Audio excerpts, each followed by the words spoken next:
All right, I think we can start.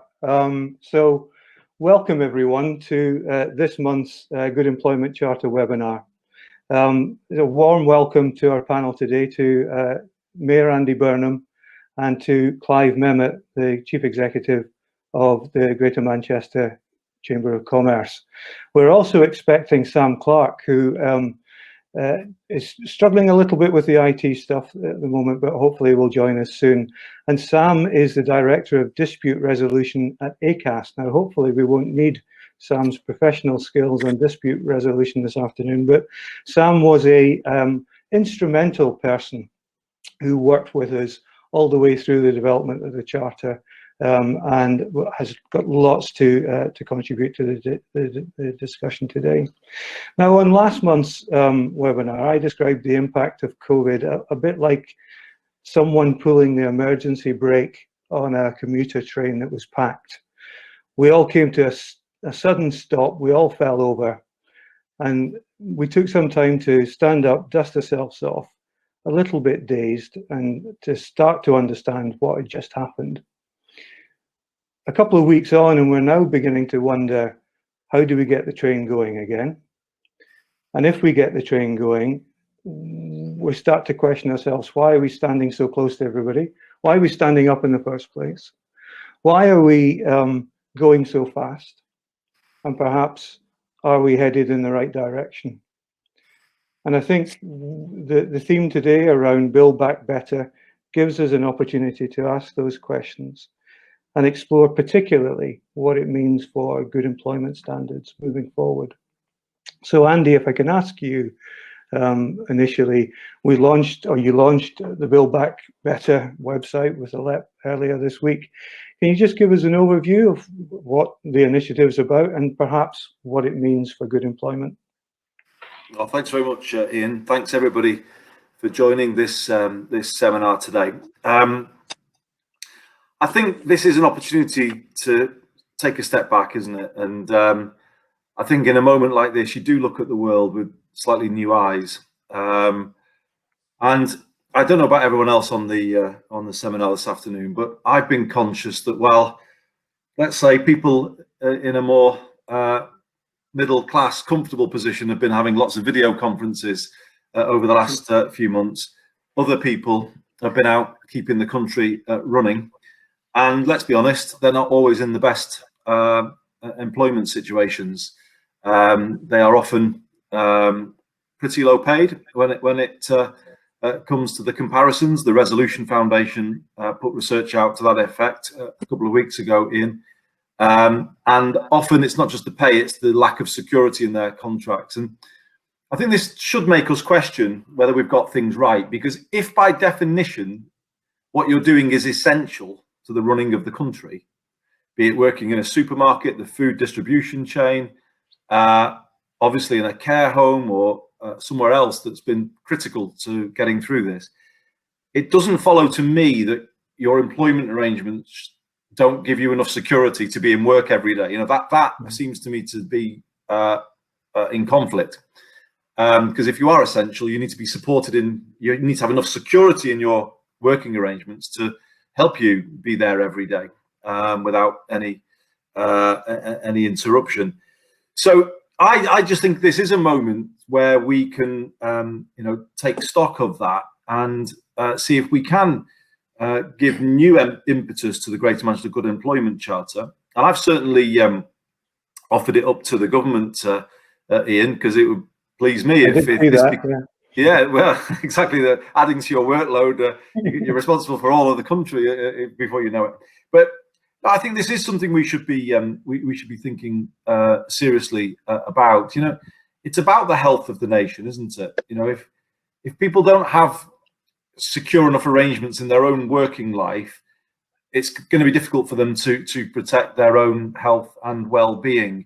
And I'll give you this very specific example because it's one that comes from social care. There was a survey conducted recently of Unison members across the Northwest, those working in care homes and domiciliary care.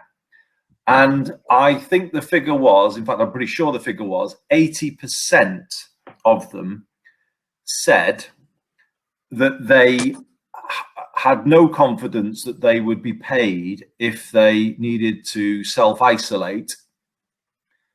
And of course, what that means is their working arrangement doesn't allow them to prioritize their own health and indeed the health of other people, because the survey went on to say people have been symptomatic but stayed in work because they just couldn't do anything else. And you kind of have to step back from that and say, look, that can't be right. So I guess this is where Build Back Better comes in, Ian. It's an opportunity to see if we can put some of these principles more to the fore about good employment as articulated very clearly in the Greater Manchester Good Employment Charter. That basic sort of foundation upon which everyone can build their, not just their work life, but their home life as well. And actually, if you think about the care sector, it's clear, I think, as we're seeing this situation unfold, that it's not in a sufficiently kind of strong position, well resourced, and it's not capable enough, I think, to cope with what it's had to contend with over the last couple of months. It's too fragile in terms of its funding, its working arrangements, its lack of systems, if you like, going across the care providers. So I think these issues have been very much brought out by this period that we're living in. And I think, as we've said before, good employment is not just, let's say, something that people on my side of politics should talk about, although we do, as you know. It's for everybody, isn't it? Because good employment means higher productivity, it seems to me. And we've been in this country for years where we've been debating, why do we have lower levels of productivity in the UK compared to Europe and elsewhere? And I think it's linked to a lot of things in terms of investment and infrastructure, but it is linked as well, I think, to employment standards. So, Build Back Better is born out of all of those reflections, Ian, to answer your question, that we've all been having through this period. It is about, of course, keeping people more physically active. It's about keeping the clean air we've all been enjoying. But it is about kind of maybe rethinking the working day, people's working lives a little. More home working is a benefit that, as I was saying before, many of us have been enjoying, or sometimes enjoying, depending on the situation. But it's not necessarily something open to everybody. Should it be open to everybody? I want to open up a conversation with Clive about the working day. It's a very traditional working day in Greater Manchester. It's 9 till 5, and we all know what that does in terms of congestion in the morning peak and then the afternoon peak. Would it help all of our working lives if we gave people more flexibility over those start and end times to their working day, so they can manage pressures at home a bit better, but then help us all manage transport a bit better? That's going to be crucial, because we're not going to have the capacity on public transport to get people in and out of the city anytime soon.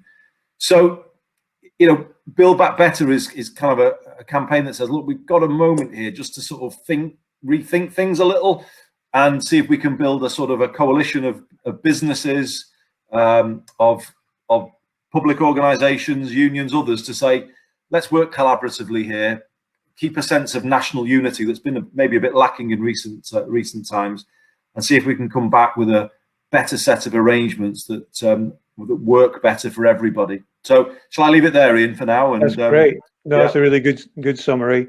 I should just say, of course, it was the Greater Manchester LEP and our co-chair Lou Cordwell who very much wanted to step forward and have this as a conversation that businesses seem to be leading as well.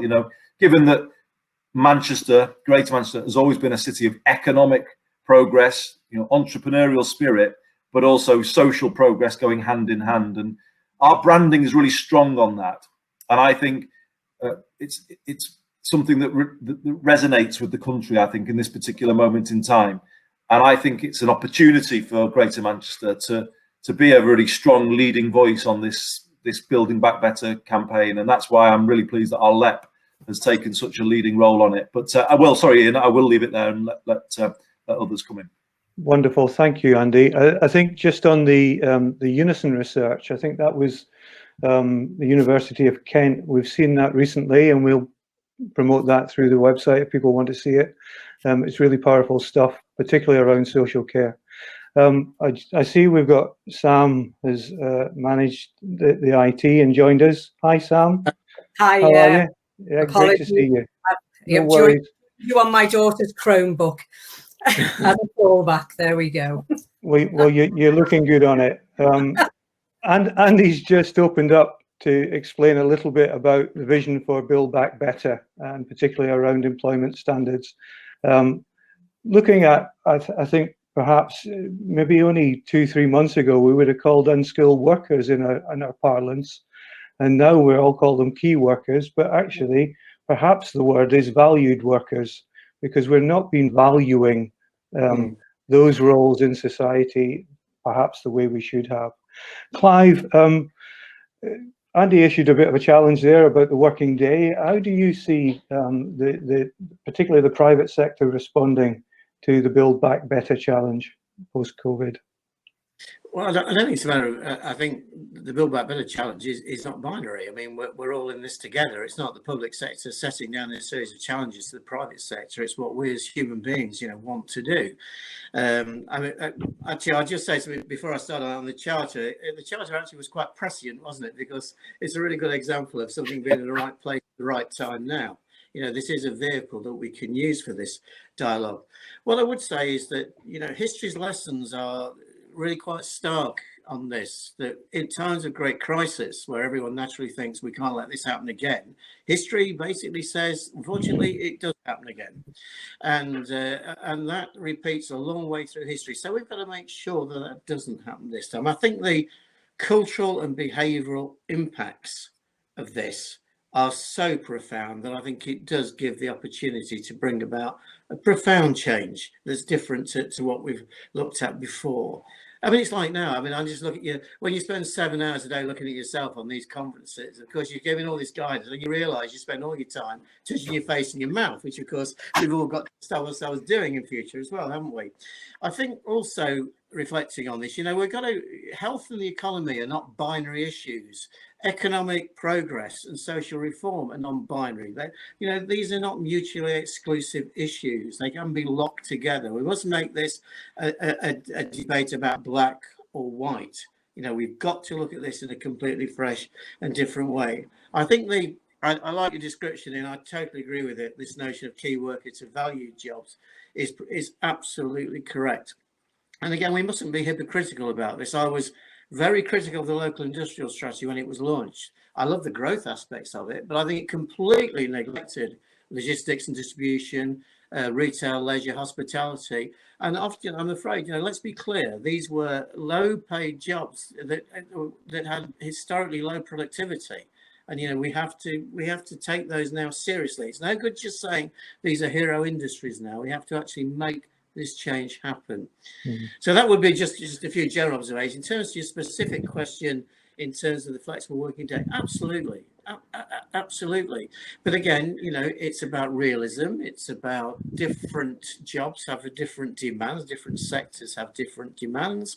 And Lee and I have just come from the transport board that he chairs. And of course, we've got some really difficult decisions coming up. It looks like we've got 2 metre social distancing on public transport for the foreseeable future, which takes your capacity on a double-decker bus down to 15 people. On Metrolink, it's about 10 to 15 people a carriage.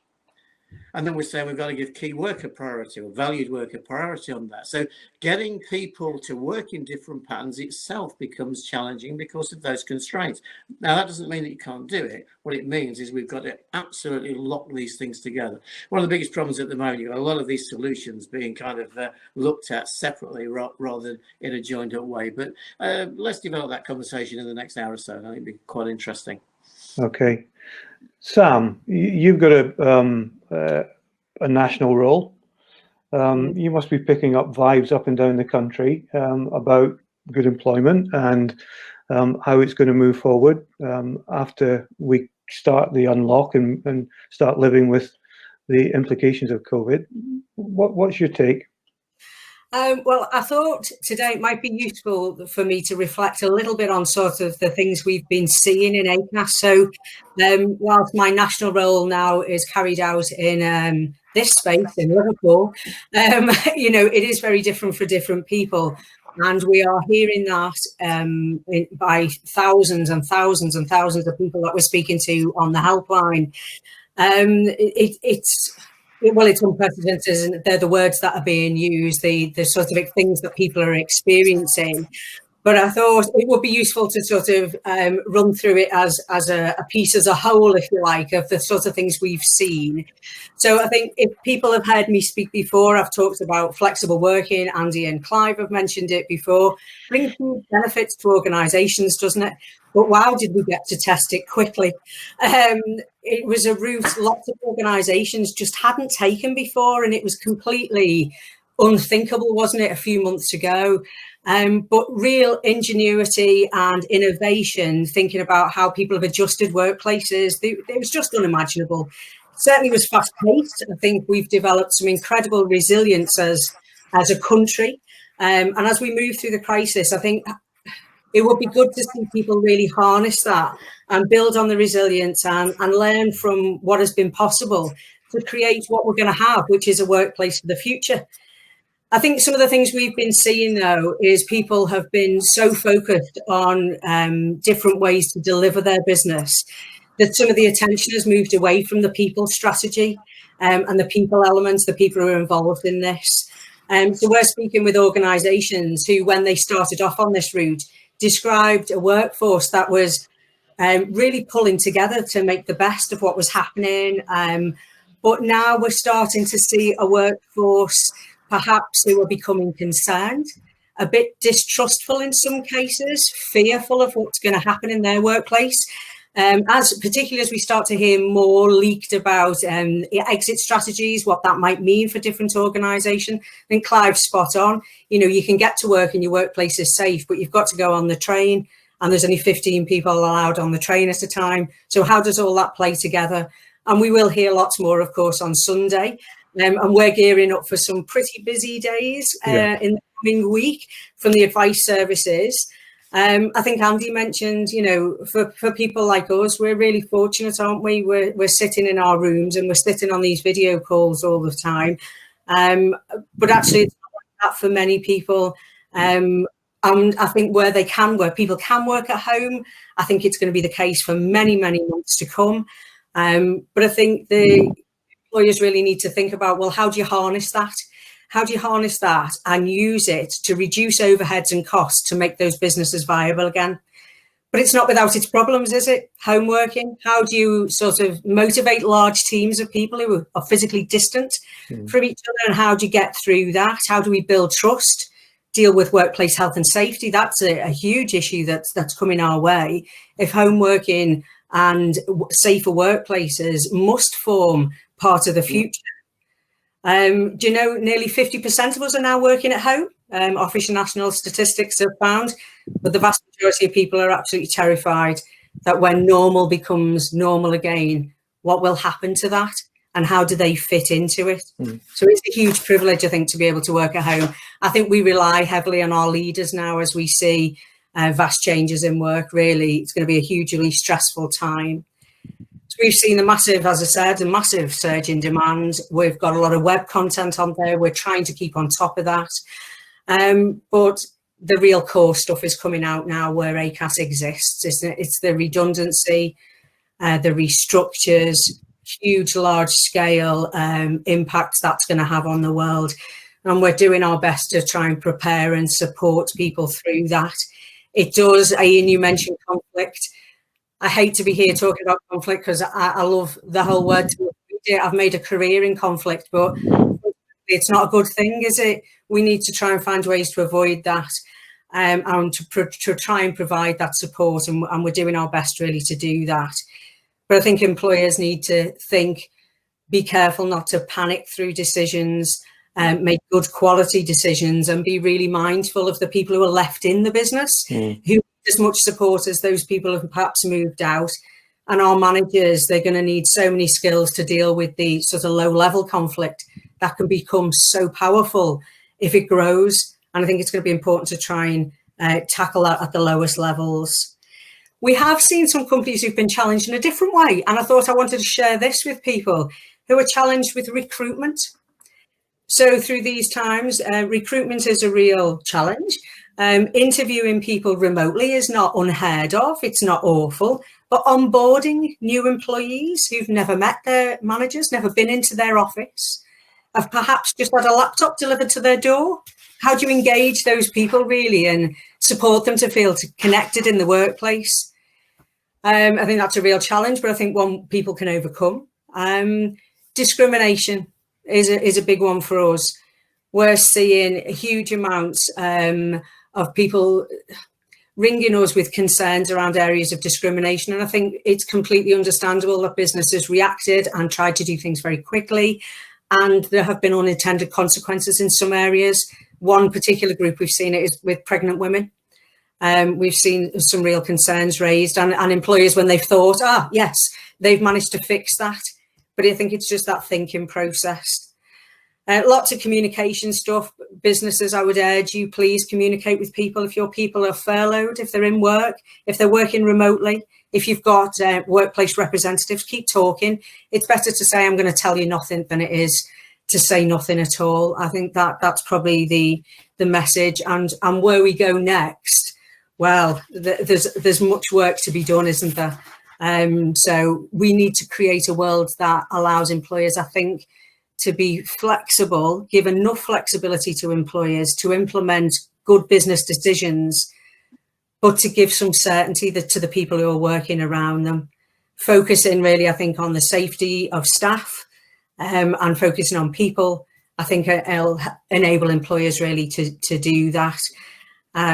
Huge uncertainties coming, but yeah, really interesting times for us to see how we can react and get the right webinars going and support people through this very, very challenging time. Thank you, Sam. I hope the staff in the Good Employment Charter unit have been taking notes, because I think you've just given us a list for the next series of webinars of issues that we need to cover. I think particularly it struck me, and we've had some feedback, a lot of employees or employers at the start of this through laptops at people and went, we'll see you in a month, we'll be fine. It's not going to be a month. It's going to be longer term. And, we are very comfortable sitting in our middle-class homes with good internet connection, etc. But not for everyone. And I love the quote that I saw from Helen Bernard today from the Joseph Rowntree Foundation. We're all weathering the storm, but some of us are in different types of boats.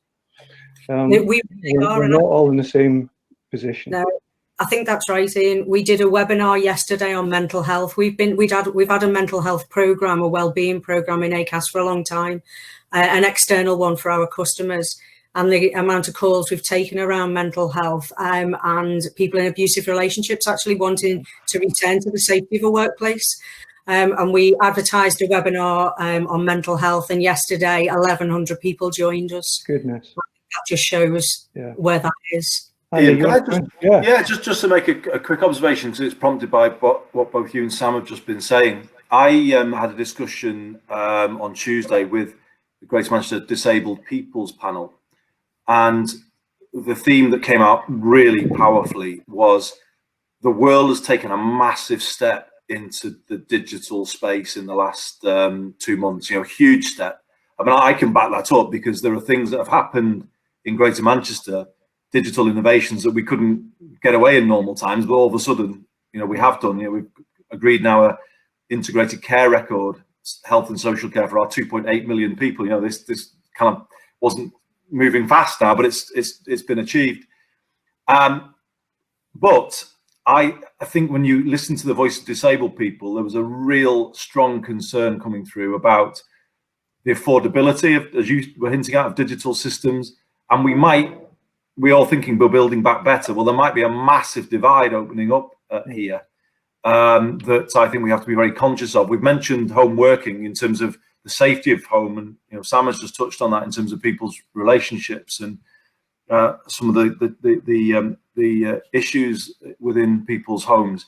But also, there's just a lack of equity in terms of digital infrastructure. It tends to be concentrated in the better off areas, and that again, is an issue, isn't it? Around whether or not the benefits of home working are evenly shared, or is this, if we're going really much down this digital path, are we really opening up an even bigger divide here and making things worse? Not we're building back worse, not better. Yeah. Yeah. Clive, in terms of some of the inequalities that are bubbling under on this, I mean, we think about the foundational economy and the hero jobs that we're talking about, the health, the care staff. But let's not forget, the number one public health worker moving forward will be office cleaners and office people who maintain and service our workplaces, security staff who will be at the forefront of maybe looking after social distancing, waste operatives also. But then we know it's very likely it's going to be a long time before we see retail perhaps back to what it was like, hospitality similarly, foundation economy jobs that may be very difficult to re-establish at the same levels. And given the state of the economy, how can we ensure that those jobs are valued properly and real living wages and secure work? It follows not just the ones that are in the spotlight at the moment, but those parts of the economy that equally need to be lifted up if we're going to find productivity moving forward. That's one of the more complex questions I've been asked recently. You can rely on me, Clive. There were a few themes there. Look, I think that there's an underlying narrative there about how do you do large-scale redeployment in those sectors? Because we are entering a phase of let's not be frightened of the word, mass unemployment potentially. These will be back at levels that we haven't seen since the 80s. There will be significant unemployment. And you're right, at the moment, retail, hospitality, leisure is at the end of the queue. They're likely to, that will come in a lot later based on what we know at the moment. I think that the end of the furlough period will also see quite a large spate of redundancies that was alluded to earlier, and that's the sort of things that we're channeling through the likes of Acas and ourselves at the moment. So how we do that? I mean, really, we've got to come up with a new deal, haven't we, for 2020? And it is this alignment of work programs, employment programs, and skills programs, where you've got to get people into the sectors that they're going to employ. You'll always hear Andy talking about, I want to build a green economy. I want to get people retrofitting houses. I want to get people working on digital infrastructure. Let's get the government to, we should be doubling the spend on digital infrastructure as one of the first responses to the crisis that we're likely to get. Now, it's easy to say redeploy. It's making that happen. Job brokerage schemes, retraining schemes, making that fit. It's also about the question that you raised about the disabled, the vulnerable, the guidance that we talked about last weekend, that Johnson will talk about on Sunday. It was at its vaguest with regards to vulnerable groups and shielded people, because it's absolutely unclear what the respective obligations are for there. And you've got legislation, the Employment Rights Act of 1996 begins to cut in there. And, the onus of the guidance so far absolutely shifts it onto the employer. So we've got to see some balance in that respect as well, Ian. And I think that's what worries me about how we move that forward, because I think everyone's expecting clear guidance on Sunday, and you're not going to get that. And that's where we're all going to have to work really hard to work out what that means, how we bring it forward. A lot of these measures will effectively be self-policing measures, Ian, where there's got to be high degrees of trust, but we've got to work out where that trust is abused. What interventions do we make? Absolutely. We've had some questions come in from those who are watching. So let me just go through some of them. A question from Alex, who's read plenty about the draft corporate plans about how workplaces are going to reopen, restart post-lockdown. They seem to be very top-down, with no involvement or inclusion of those that will be at the front line of those changes. The question is, how does Build Back Better challenge that? Now, I think all the way through the Good Employment Charter, we've been talking about employee voice and ensuring effective employee voice and trade union involvement where it's appropriate. But have you views on how we build that, escalate that through the Build Back Better phase that we'll address? Sam? Well, not necessarily from a Build Back Better perspective, but I know some of the work that's been going on around what it'll look like in the future, and some of the stuff that we've fed into that is around harnessing the ideas and the innovation from your people, so involving the staff in what the business looks like. I know that's not particularly easy. It's very easy to say and incredibly difficult to do. But you can find a mechanism in which to do that through staff representative groups, or actually having good conversations with some or all of the people, depending on business size. I think that does create a buy-in for people and an understanding from those at the top who understand this is what it feels like for me. Well, it might not feel like that for the next person who hasn't got the access to the spare space in their house or whatever it is. And it just looks very different for them and some of the things that they will come across. And the more you talk to people and the more you harness the innovations of your people, you get a better buy-in. I think you get a better business, actually. Mm. But I do appreciate when I'm saying it, that there'll be lots of people listening thinking, well, that's really easy to say, isn't it? And phenomenally difficult to do. I know that. We're actually trying to do it internally ourselves as we try and think of a way out. So I know it's not easy, but I do think that's the best way, talking to people and understanding from their perspective what this all means and building that into the future. Thanks, Sam. Andy, maybe a question for you, very simple from Rachel. How do we tackle digital poverty? Yeah, that's a good question, a big one.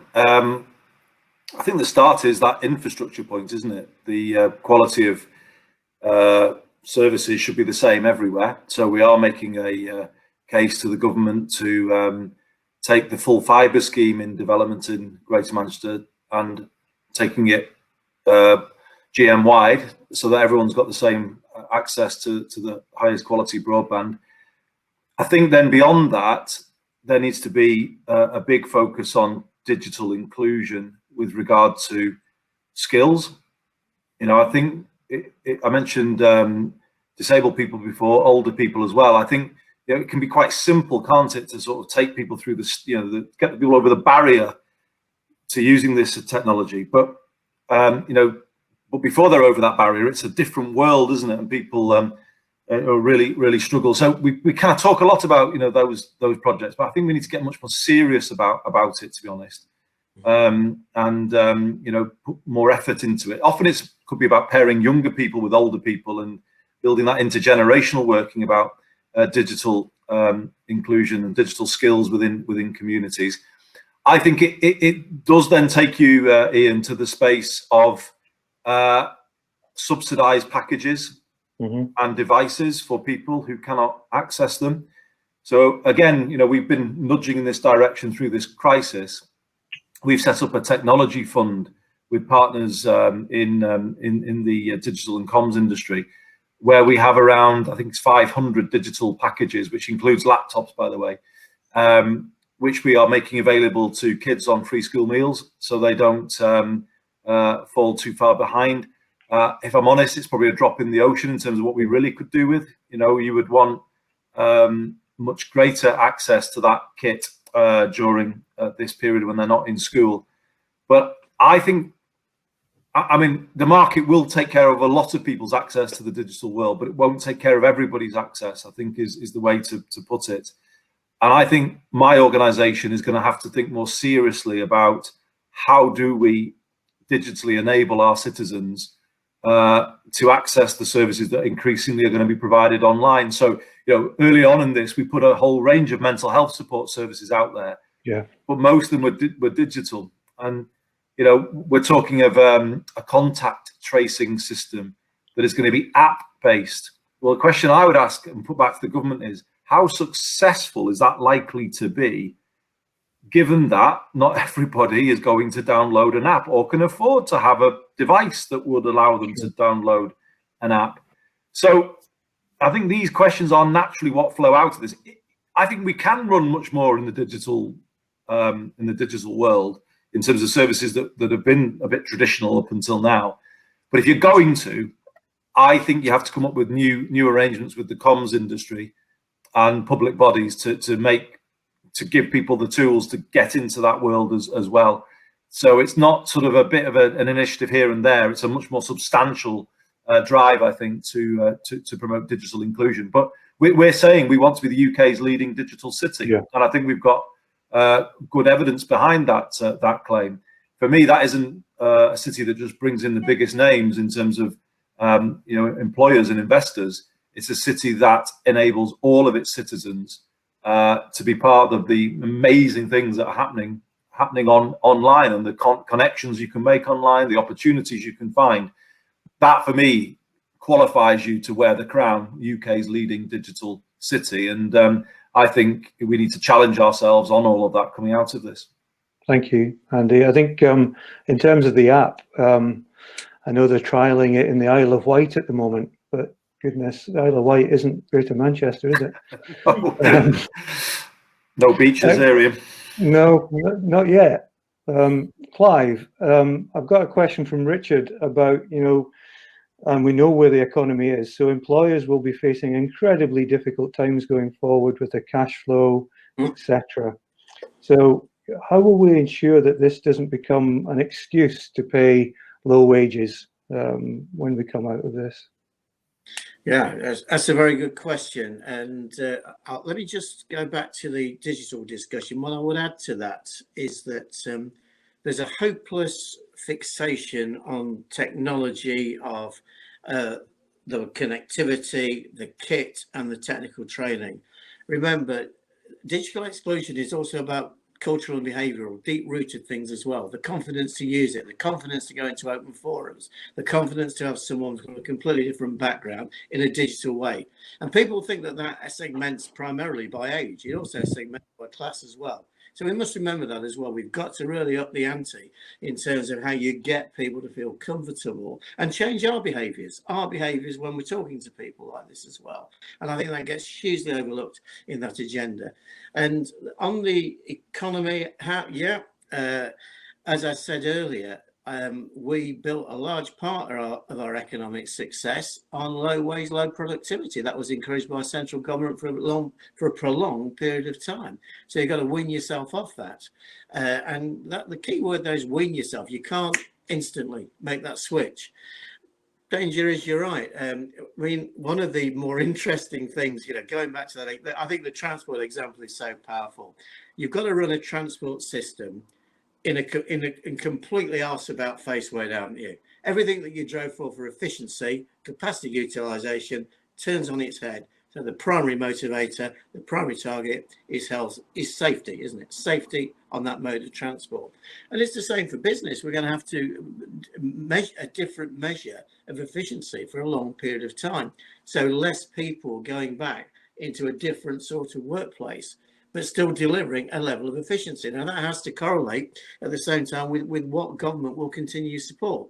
And the idea of the taper, the taper of furlough schemes, for example, you can't just turn it on, turn it off. And I've got to say, Rishi Sunak saying some making some very worried noises at the moment. And great, they've got a 10 billion contingency, haven't they? It's 30 billion, it's 40 billion. But what you've got to accept is that taper. And taper doesn't just mean you wean people off. I would suggest that new job creation actually will absolutely need proactive government support for an extended period of time. And that's how you deal with the question that Richard just asked as well. You've got to have substantial interventions. Otherwise, exactly what he says could well happen. And we can't police that. Policing and enforcement won't work. Andy, did you want to come in on that? No, I just strongly agree. I think we're going to need to do different things than what Britain has done in decades past. We will end up with large numbers of people unemployed. We will end up with young people who are a lost generation. I see it in my own family at the moment. My daughter should have been doing her A-levels now. The disruption to young people's lives and the kind of potential loss of aspiration and hope that might come with that, it could be huge.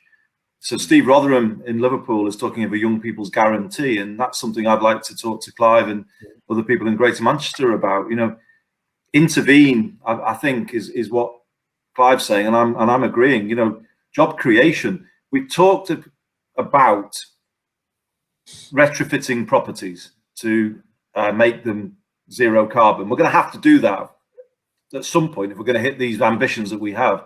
So get on and do it now, and let the public sector kickstart industries. Eventually, when the private sector is recovering, it can pick up possibly. But we're going to have to intervene now, I think, Ian, to create those industries. But that's an opportunity to create good employment, isn't it?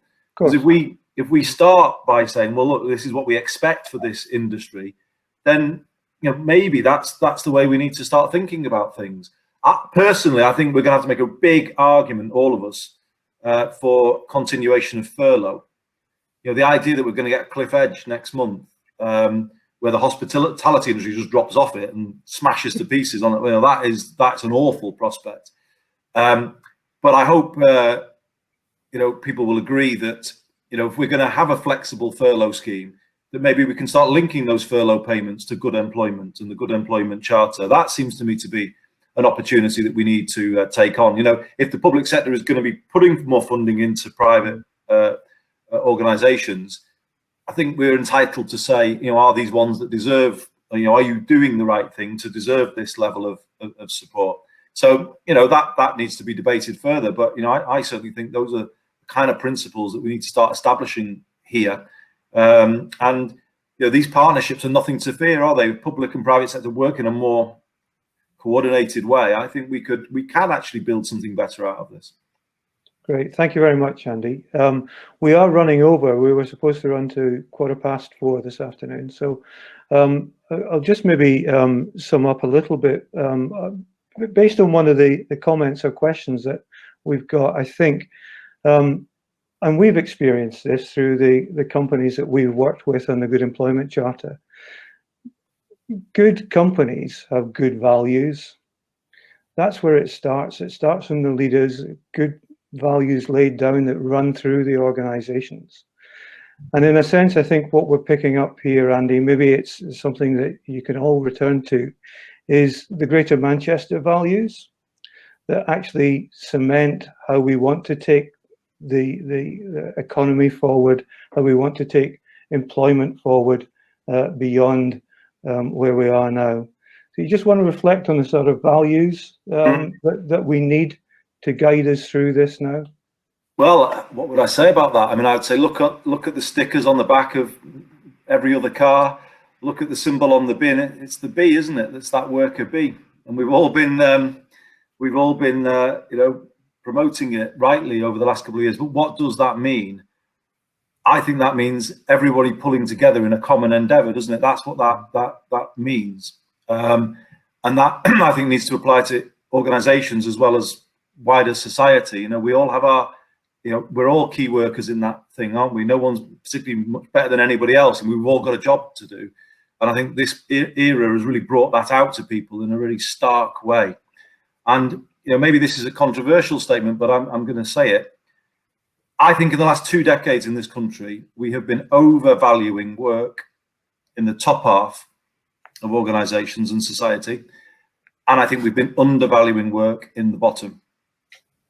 And I am just absolutely convinced of that. I think you're talking about morale, Ian, within organisations, and some people say, well, how do you pay for the living wage? Well, there's one obvious way you pay for it, which is you start distributing the increases more fairly across organisations. I think if you look around Europe, I don't think you will find as big a differential between the lowest paid in an organisation and the highest paid as you do here. And the reason it matters is, how does an organisation build that sense of common cause? The bees all pulling together. If the difference between the one at the very bottom and the one at the very top is massive, you are not going to create good morale in your organisation, I don't think. Now, I'm not making an argument for sort of stringent sort of interventions, and but I am saying that I think we need to bring this narrow this gap between bottom and top. And I think it will make everybody happier. I think we're happy when we give rather than when we take, personally. And I think that maybe this era is bringing that out. And I'm not saying this for seeking any credit or anything like that, but when I came into this role and I said I would donate part of my salary, I was trying to send a big message to everybody in Greater Manchester on this very issue, that people in the higher positions have been overpaid. And I think we've kind of lost our moorings with relation to people in lower paid positions and how hard life has got for them. And I think in the last decade, you know, particularly, people in more middle ranking and higher ranking positions have been removing pay and security from people beneath them. And I don't think it leaves the country in a particularly resilient place when it comes to a moment like this. Now, that is my, you know, that is my view. It's not in a highly critical statement of business. I think public organisations have too big a pay differential, actually, to be honest with you. And I just think that needs saying. If you're not going to say it in a moment like this, then when are you going to say it? But I think it needs saying.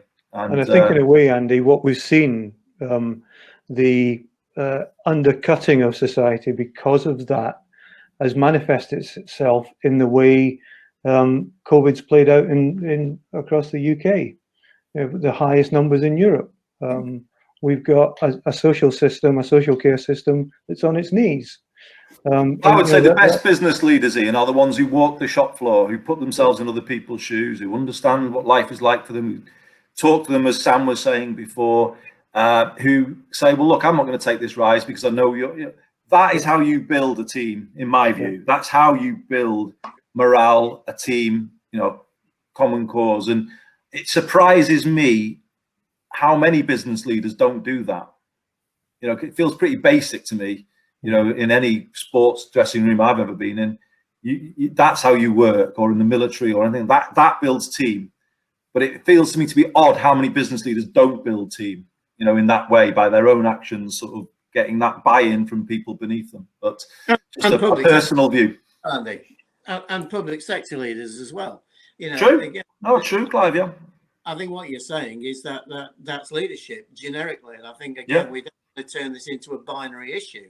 You know, some of the most insular examples of poor leadership comes within the public sector as well, and in the private sector, as within social enterprise. No one's immune from it. And, no, they're not. No, I think you're right. I mean, shall I move on to that, Ian? If you can summarise. I mean, I think we've got to be careful not to make it, you know, we're incredibly different in Manchester. One of the things I like about Building Back Better is that link between Manchester and Liverpool, and I personally think we need to take that sometimes that bigger perspective, but we're, you know, leading in certain ways. My starting point would always be absolute honesty and transparency. Look, you know, we're not all in this together in COVID. It's the most ludicrous thing to say. Of course, we're not all in this together. The impacts on ourselves compared to other people are negligible. It's ludicrous to say that. And I also think what we mustn't do is create aspiration and then say we really value all these low-paid occupations, and then we let them down. We create an aspiration and then don't do anything about it. And there's huge dangers in the much vaunted levelling up agenda of doing that without significant interventions that recognise the German model, actually, when, you know, look at the unification model, where West Germany didn't want to pay the East German bill, but it made a political decision. It had to put massive support to bring up that levelling up, and look what it created. One thing I would say, in thinking about where the differentials between city, I agree with you, Andy, you know I do. The one thing I would say is what people forget when they're making those comparisons with Europe is, remember, the English economy is based on listed companies to a far heavier percentage than, say, in places like Germany. We've got the big Mittelstand there. Being a listed company profoundly affects cultural behaviours and the incentives that go with it. And we have a disproportionate amount of our economy skewed in that way. I'm not saying that's right. I'm not saying that's wrong, but that's what defines behaviour. And my last point would be, and going back to, we talked about young people. Can we please make sure that we're all thinking, young people goes up to 30, one of the most vulnerable groups employed in the most vulnerable sectors in that age range up to about 30. So we must be careful when we're talking about young that we don't constrain it too much at the wrong end of the scale. Thank you, Clive. Ian, I think I've got to leave you, I'm afraid, if that's Fine. okay. I apologise for... Thank you very much. We overran. Really great discussion, though. Enjoyed it. Thank you. Thanks very much for... Cheers, everyone. Thank you. Bye-bye. Sam, I'll leave final word to you. Okay, final word to me. Can we build a virtual workplace model that encompasses what we've learned and the challenges we face, which is based on understanding, on kindness, on some innovation, some common sense, if I could, some clarity, a real good memory for what we've been through, and of all of it important, and of course I would say this, wouldn't I, voice, speak to people, listen, use their great ideas, and build a better future. Thank you, Sam. And thank you, Clive. And also really great to have Andy on the call as well. It was his manifesto that created the Good Employment Charter. I'm sure we would have created something like it without him, but credit where credit's due for kicking the ball off. Thank you to everyone who's attended today. Just to let you know that we will be, this will be recorded and it will be available on YouTube. So you can look at this in posterity, Sam, if you want to. You can show it to everybody. We've got a number of questions and we haven't been able to get through all of them. If we can, and we'll pass on some of the questions to Andy's office and Clive and Sam, and we may get some answers back to you in time. Next month, we'll be holding another webinar. We'll probably be looking at some things that are a little bit more of a practical sense rather than this policy discussion, but I hope you'll all be able to join us then. Thanks very much. Thanks, Ian. Have a nice weekend. Bye-bye. Bye-bye.